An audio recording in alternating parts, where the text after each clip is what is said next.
Sharp! Mali yung way of their delivering it eh. Parang, nai-stress ako. Hi guys! It's your girl, Meme.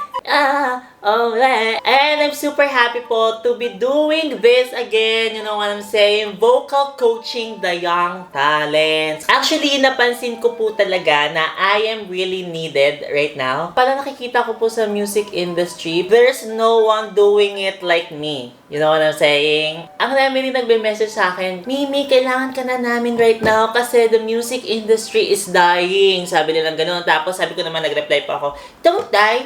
Don't die. I'm now back here. Thank God for Mimiya. And I was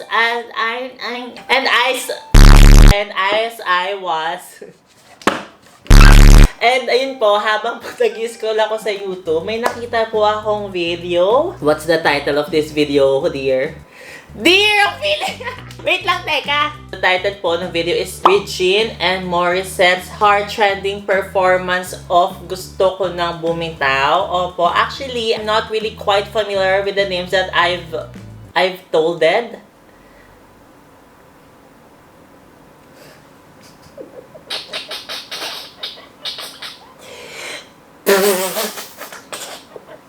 Actually, ang raming natuwa. It has... How many views is this, dear? More than 2 million views. Nakita nyo ba yung wish bus ko? It's 7 million views if I'm not mistaken. So, ang ma-advise ko lang, knowing the engagement of this video, you can do better. You know what I'm saying? Kasi ako nga, parang no effort, 7 million sila. Parang give na give sila, pero the engagement is not... It's not there. You can do better. Regine and Morissette, am I right? Yeah, Regine and Morissette. I'm about to share po sa inyo, and also sana po ay mapanood po ni Miss Regine at ni Miss Morissette itong mga minimal comments ko that can really help them boost their vocal truths. You know what I'm saying? Jaw locking or facial expression, performance critiques. Kung kilala nyo sila, sana wag po sila ma-offend sa mga comment ko kasi hello, ako na to.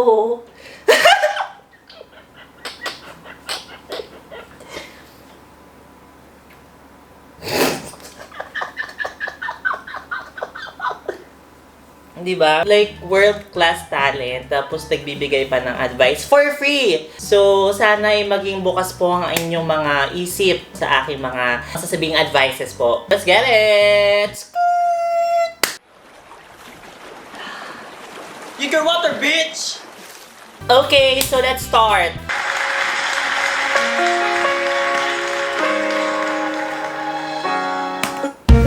Is it me? Ako lang ba to? Or parang pag-enter pa lang nila ng stage, may mali na kaagad silang ginawa? I-replay ko po ha.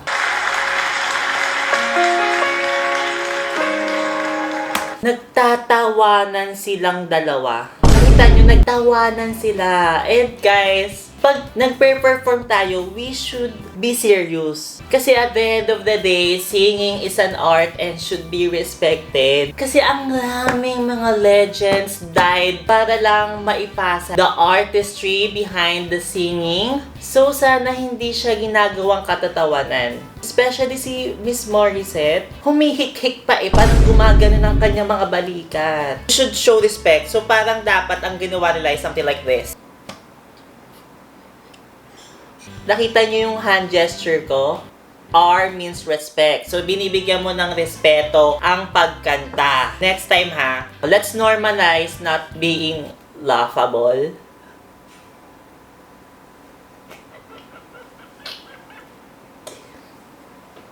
Game.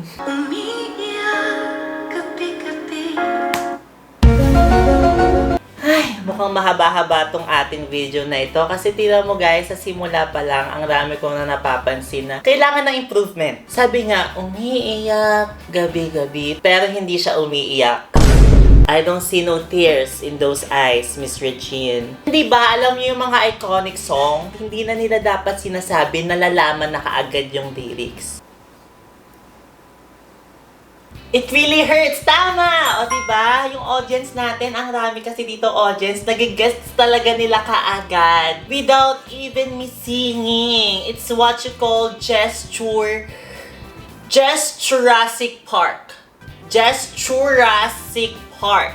It's the part where you learn the gestures of the singers. Jurassic Park. O, sabihin pa natin ito, be. Ocho!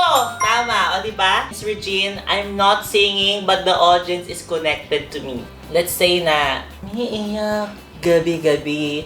Ang dapat ang ginawa ni Miss Regine, tarang, enter room.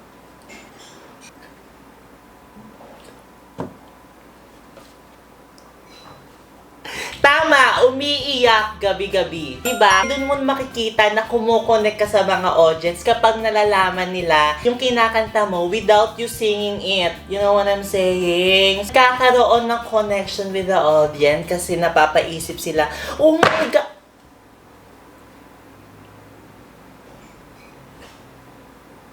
Walang tinig na naririnig. Wala, nai-stress ako. We're only in 13 seconds and I'm sharing a lot already. Sabi nga dito, walang tinig na naririnig, pero rinig na rinig ko siya. Hindi po ako bingi, Miss Regine, naririnig kita. When you sing something, it also shows to your song.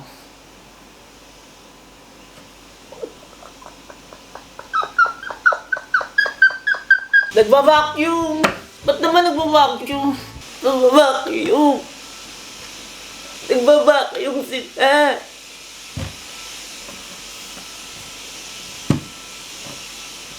Tama! Jabberwockies. You see?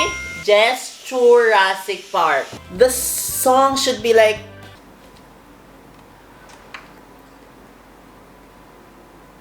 diba? Kasi walang tinig na naririnig. May narinig pa kayo from me? Wala.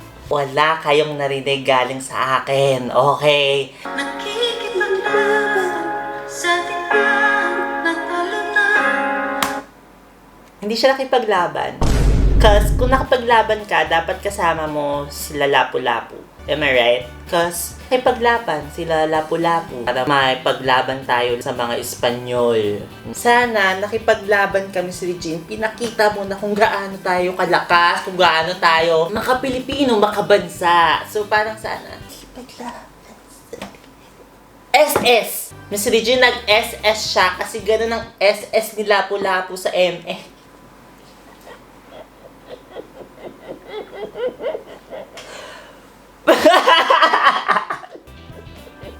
Kikipaglaan sa dilim hanggang kailan SS! O, nag-SS si Lapu-Lapu. So, dapat pag may word tayo nakikipaglaban, we should look back sa ating history because the people who don't learn from the past can't move forward to the future. History is fact. You know what I'm saying? Hindi na yan nababago. Opo. SS! Oh, nag-SS. Talagang, ang mga audience mo naman, si Regine sabi, oh my God! Sabi ko na nga ba, dapat nag-back ako eh. Sabi ng back eh!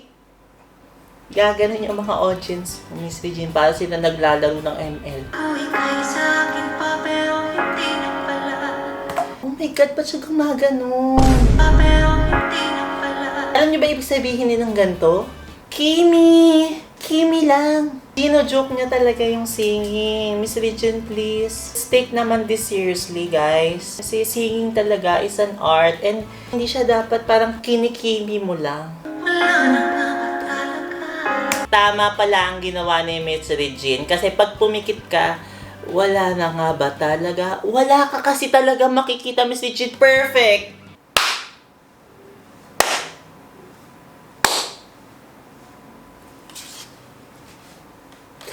Umiiyak gabi-gabi, tama. Guys, ang galing ni Miss Regine. Oh my gosh. Naglalagala sa kadiliman. Napansin nyo, si Miss Regine, bigla siyang tumingin kay Morissette. Ang akin lang naman, sana po, wag na po tayong tumingin sa ibang tao, lalong-lalo na po kapag may asawa na po tayo. I just hope na you look straight na lang po sana, Miss Regine, na parang hanggang matapos po si Morissette. Ano po, pag ganyan. Oh my God! Sanay siya magbiglang liko. Nagkakaroon po ng misconception. So, I just hope na straight na lang po tayo, Miss Regine Tumingin. Apo.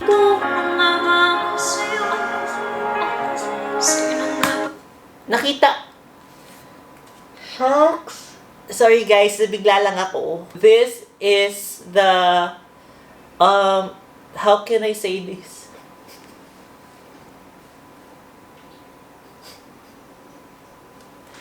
Para pong, alayo ko sabihin, baka maka-offend ako. Napansin nyo guys, yung ginawa ni Miss Morissette. I-replay ko ha. Look at the hands. Ganito, nangangati siya. Nangangati, kinagat ata ng lamok. Guys, kapag kinagat tayo ng lamok during the performance, dapat hindi natin ipinapakita sa audience natin, oh my God, baka dengguhin ako dito. Hindi guys, in fact, hayaan mong kagatin ka. Hayaan mong dumugin ka ng mga lamok. Kasi guys, based sa research, mosquitoes are the first singers of the world. Diba pag dumadaan po sa inyong tenga, nagkakaroon po sila ng music. Nagkakaroon sila ng rhythm. So, dapat hayaan natin kagatin tayo ng lamok. Actually, dun po sa mosquito, na-inspire po ang mga tao to create violins. Diba? Kasi kakagan po ng mosquito.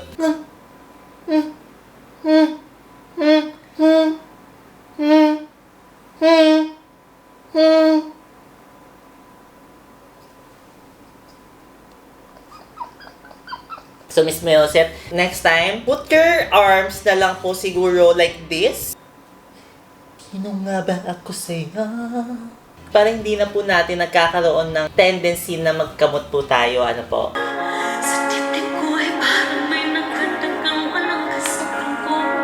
Kung napansin niyo po sa gesture ni Miss Morissette, gumaganon po siya. When you do this, nagkakaroon po ng conversion of air. Stop doing it kasi we humans, we really need oxygen. So kapag po ginaganyan niyo po ang inyong kamay, it turns into hydrogen. Sa physics po, parang hindi po yata kailangan natin talaga ng hydrogen. Oh my God!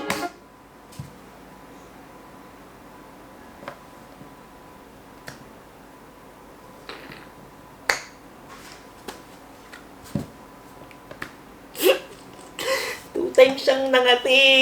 Tutay siya nangapot.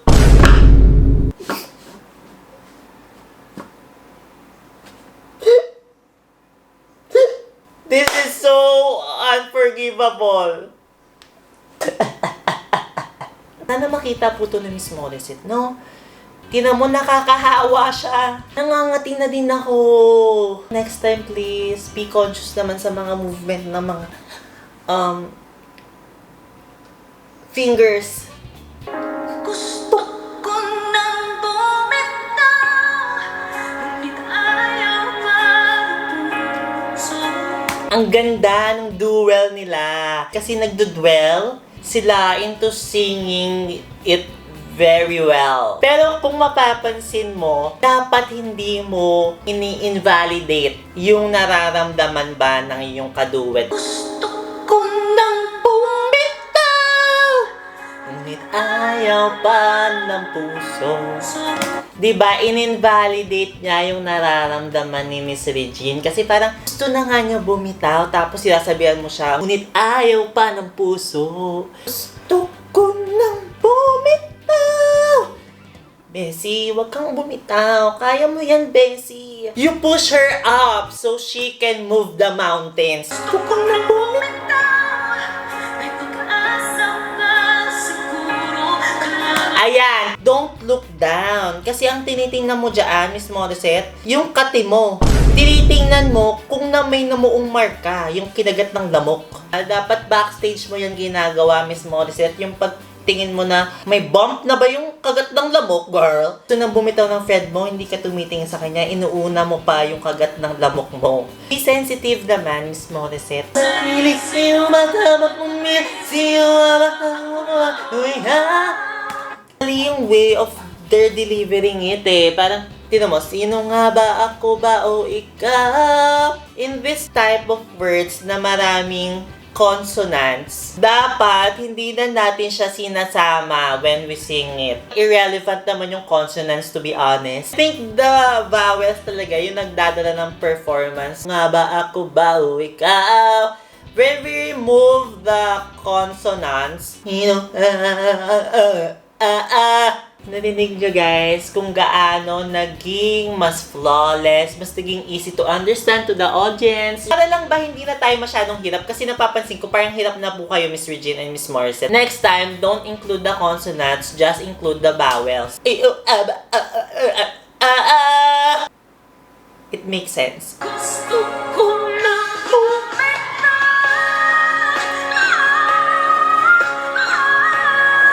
Ba kasi kanina, si Miss Regine yung gusto ng bumitaw. Tapos ikaw ngayon, gusto mo na rin bumitaw. It's giving gaya-gaya, Miss Morissette. Para mas maging attached ka at marupok yung the way you sing it. You sing it nasally. Gusto ko na bumitaw. Diba?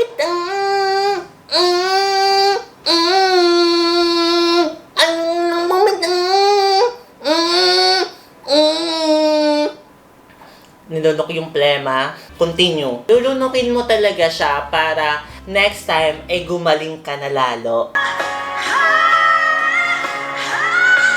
Sharp! Rinig nyo guys, it's so sharp, Miss Regine. Parang nagkaroon ako ng ear diaphragm. Nagkaroon ako ng ear diaphragm because the sharpness ng pagkakanta ni Miss Regine. Ayos mo to! Pagabot mo to ako. Guys, next time naman pag magre-request kayo na baka i-correct kung gusto ko, hindi yung ganito ka-sharp kasi guys, naka-ear diaphragm ako. Nakita ko naman po ang potential nitong dalawang batang ito po ni Miss Regine at si Miss Morissette. Kailangan lang rin po talaga siya ng gabay. Sana po next time maturuan ko po sila, diba? Parang face-to-face. Kasi face-to-face classes na po ang uso ngayon. Hindi na po Zoom. Siguro po, kaya po sila hindi masyadong magaling. Hindi po masyadong nahihit ang mga notes. Sharp, flat, ganyan, wedge. Naka-Zoom classes po sila. And sana po guys ay nag-enjoy kayo dito po sa ating vocal coaching. Opo, kung meron pa po kayo suggestion, kung sino po ang mga dapat ko pa pong i-coach sa aking next video, please guys, let me know kasi I'm super happy to correct people That's my hobby, correcting people. So don't forget guys to subscribe to your girl, Mimi. Thank you guys! Thank you po! Thank you guys!